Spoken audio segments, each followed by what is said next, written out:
කිසිම දුරකථනයක් සමාජ මාධ්‍යයක් නැති යුගයක එක තප්පරයට එක සැනින් මිනිස්සු ලක්ෂ 20ක් පාරට බැහැලා එකිනෙකාගේ අත් අදින් අල්ලාගෙන හිටියා කිව්වොත් ඔයා විශ්වාස කරනවද? 1989 අගෝස්තු 23 වෙනිදා කිලෝමීටර් 675ක් පුරා රටවල් 3ක් යා කරමින් ලක්ෂ 20ක ජනතාවක් එක පෙළට අත් අල්ලාගෙන හිටගත්තා. එක පැත්තකින් තමන්ගේ අනාගතය වෙනුවෙන් සටන් කරන අහිංසක මිනිස්සු. අනෙක් පැත්තෙන් ඔවුන්ව විනාශ කරන්න බලාගෙන ඉන්න න්‍යෂ්ටික බලයෙන් සන්නද්ධ වුණු ලෝකයේ අනුකම්පා විරහිතම සෝවියට් රතු හමුදාව. තමන්ව බලහත්කාරයෙන් යටත් කරගෙන හිටපු සෝවියට් යෝධයාගේ මුහුණටම ගිහින් එක වෙඩිල්ලක්වත් තියන්නේ නැතුව මේ මිනිස්සු කරපු අභියෝගයට මුළු සෝවියට් සංගමයම හොල්මන් වෙලා යනවා. ලෝකයේ රටවල් 15ක් තමන් සතු කරගෙන අවියෙන් බලයෙන් අභ්‍යවකාශයෙන් පවා මුළු ලෝකයම අනසක පතුරවගෙන හිටපු තනි යෝධයෙක්ගේ බලය අහිංසක මිනිස්සු මිලියන 2ක් කිසිම අවියක් නැතුවම කකුලෙන් ඇදලා බිමට ඇද දමපු ඒ ජීවමාන මිනිස් සංකලනයේ පිටුපස තිබුණු ලෝකයම පුදුම කළ අපූර්ව කතාවයි මේ. 1917 දී සතවර්ෂ ගණනාවක් රුසියාව පාලනය කරපු සාර් රජවරුන්ගේ යකඩ කිරුළ ලේවිලක් මැද බිමට ඇද වැටෙනවා. ඒ විප්ලවයේ අලුමතින් මුළු මහත් ලෝකයේම බලතුලනය උඩියටකුරු කරන්න සමත් වුණු අලුත් බලවේගයක් හිස ඔසවනවා. ඒ තමයි ව්ලාඩිමීර් ලෙනින් කියන විප්ලවවාදියාගේ මෙහෙයවීමෙන් බිහි වුණු ලෝකයේ පළමු සමාජවාදී රාජ්‍යය. මේ කතාව පටන් ගන්නේ 1922 දෙසැම්බර් 30 වෙනිදා. රුසියාව, යුක්‍රේනය, බෙලාරුස් සහ ට්‍රාන්ස්කොකේසියා කියන මුල්ම ජනරජ හතර එකතු වෙලා අත්සන් කරපු ගිවිසුමෙන් පස්සේ ලෝක සිතීම මත දැවන්ත යෝධයෙක් උපත ලබනවා. ඒ තමයි සෝවියට් සමාජවාදී ජනරජ සංගමය, එහෙමත් නැත්නම් USSR විදියට හඳුන්වන්නේ. මුල් කාලයේ රටවල් හතරක් එකතු වෙලා හදාගත්තු මේ සංගමයට පසු කාලයේ මොල්ඩෝවා, කසකස්තානය, උස්බෙකිස්තානය, කිර්ගිස්තානය, ටජිකිස්තානය, ටර්කමනිස්තානය, ජෝර්ජියාව, ආර්මේනියාව සහ අසර්බයිජානය කියන රටවල් එකතු වීමත් එක්කම රටවල් 12කින් සමන්විත තවත් බලය සපිරුණු දැවන්ත සංගමයක් බවට පත් වෙනවා. කඩදාසියකට රටවල් 15ක් වුණාට මේක ඇත්තටම මොස්කව් අගනුවර ඉඳන් රිමෝට් එකකින් පාලනය කරපු එකම තනි රටක්, තනි යෝධයෙක් කිව්වොත් වැරදි නැහැ. මේ වීඩියෝ එකෙන් අද අපි කතා කරන්නේ සෝවියට් සංගමයේ සම්පූර්ණ දීර්ඝ ඉතිහාසය ගැන නෙමෙයි. ඒ දැවැන්ත අධිරාජ්‍යයේ බිඳ වැටෙන්න බලපාපු ලෝක ඉතිහාසයේ සිදු වුණු විස්මයජනක සාමකාමී විරෝධතාවයක් වෙන බෝල්ටික් වේ සහ මුල් කාලයේ රටවල් 12කින් පැවතුණු සෝවියට් සංගමය බෝල්ටික් රටවල් 3 ඈඳා ගන්න කරපු මහා කුමන්ත්‍රණය පිළිබඳවයි. 1924 ලිනින්ගේ මරණයෙන් පසුව සෝවියට් සංගමයේ බලය යකඩ පාලකයෙක් වුණු ජෝසප් ස්ටාලින් අතටපත් වෙනවා. 1939 වෙද්දී මුළු යුරෝපයම දෙවන යෝග යුද්ධය ගින්නෙන් ඇවිලෙන්න ආසන්නව තිබුණා. ඒ කාලේ ඇඩෝප් හිට්ලර් තමයි ජර්මනිය පාලනය කළේ. මේ කාල සමයේ හිට්ලර්ට පෝලන්තය ආක්‍රමණය කරන්න ලොකු ඕමනාවක් තිබුණා. හැබැයි පෝලන්තය ආක්‍රමණය කරන්න ගියොත් සෝවියට් සංගමයත් එක්කත් යුද්ධයකට පැටලෙන්න වෙයි කියලා හිට්ලර් බය වුණා.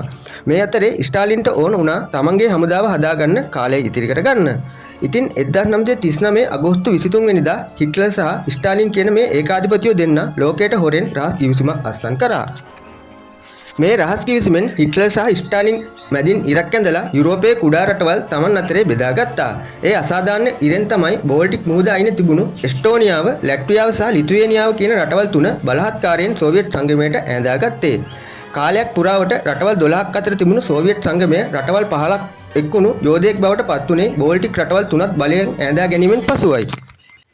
පස්සේ කාලෙක හිට්ලර් ස්ටාලින්ට පිටුපසින් ඇනලා සෝවියට් සංගමය ආක්‍රමණය කළත් අවසානයේ ජර්මනිය පැරදිලා හිට්ලර් සියදිවි නසා ගන්නවා.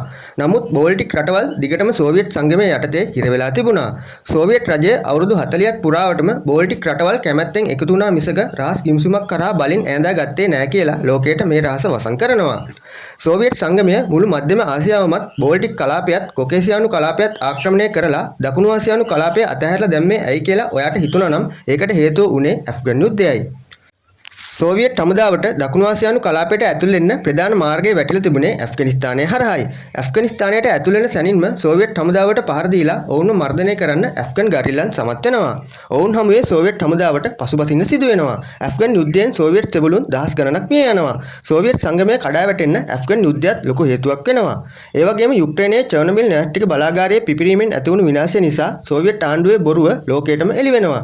ඒ කාලේ ආර්ථිකය කොච්චර වැටුණාද කියනවා නම් මිනිස්සුන්ට පාංගෙඩියක් ගන්න පැය ගණන් පෝලිං වල ඉන්න සිදු වෙනවා. 1980 දශකයේ වෙනකොට සෝවියට් සංගමය ටිකෙන් ටික කඩා වැටෙන්න පටන් ගන්නවා. ඒ වෙනකොටත් සෝවියට් සංගමය කියන්නේ ඇතුලෙන් දිරලා පෝලිං වල කැම නැතුව ආර්ථිකය වැටිලා චර්නොබිල් සහ ඇෆ්ගන් යුද්ධයෙන් හෙම්බත් වුණු මැරෙන්න ඔන්න මෙන්න තිබුණු යෝධයෙක් හා සමානයි කිව්වොත් වැරදි නැහැ. කාලයාගේ ඇවෑමෙන් සෝවියට් සංගමයේ දරනඩු පාලකයෙක් වුණු ජෝසප් ස්ටාලින් ඔහුගේ නිවස තුලදීම අංශභාගය වැළඳී මිය යනවා.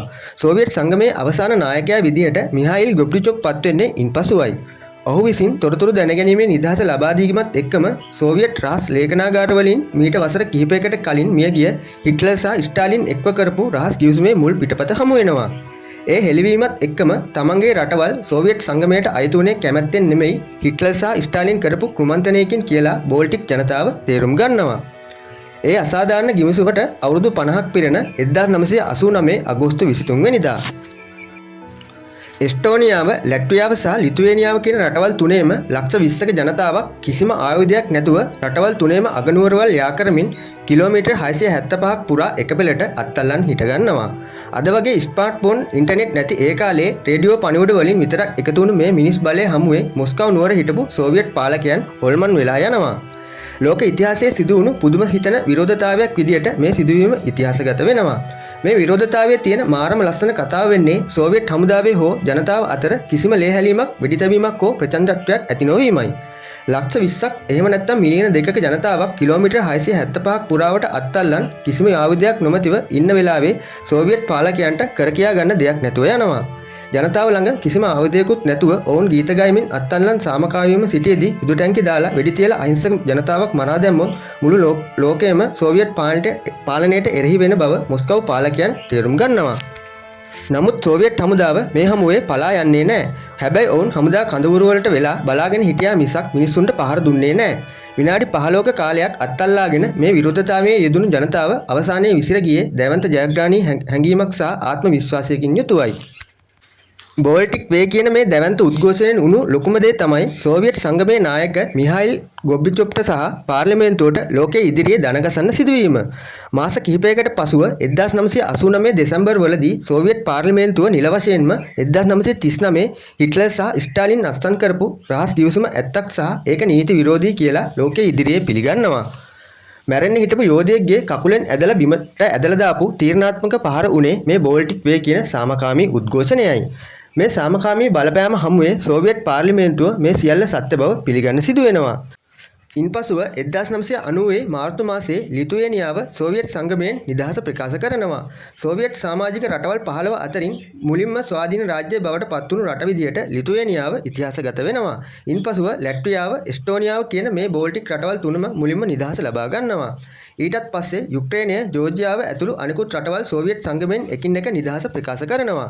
අවසානයේ තනි යෝධයෙක් වගේ හිටපු සෝවියට් හමුහාණ්ඩුව 1991 දෙසැම්බර් 25 වෙනිදා සෝවියට් අවසන් නායකයා ඉල්ලා අස්වීමත් එක්කම 1922 ලෙනින් හදපු යෝධ සෝවියට් අධිරාජ්‍යය 1991 දී නිල වශයෙන් ලෝක සිතියමින් අතුගෑවිලාම යනවා. අවියායුධ න්‍යෂ්ටික බලය දැවන්ත හමුදාවන්ට කරන්න බැරි වුණු දේ එකමුත් වුණු සාමාන්‍ය මිනිසුන්ගේ අත්අල්ලා ගැනීමකට කරන්න පුළුවන් බව බෝල්ටික් ජනතාව මුළු ලෝකයටම පෙන්වා දුන්නා. ඉතින් අද සමාජයට එකමුතුකම කොයිතරම් වටින දෙයක්ද කියලා මේ සිදුවීමෙන් අපිට ආදර්ශයක් ගන්න පුළුවන්.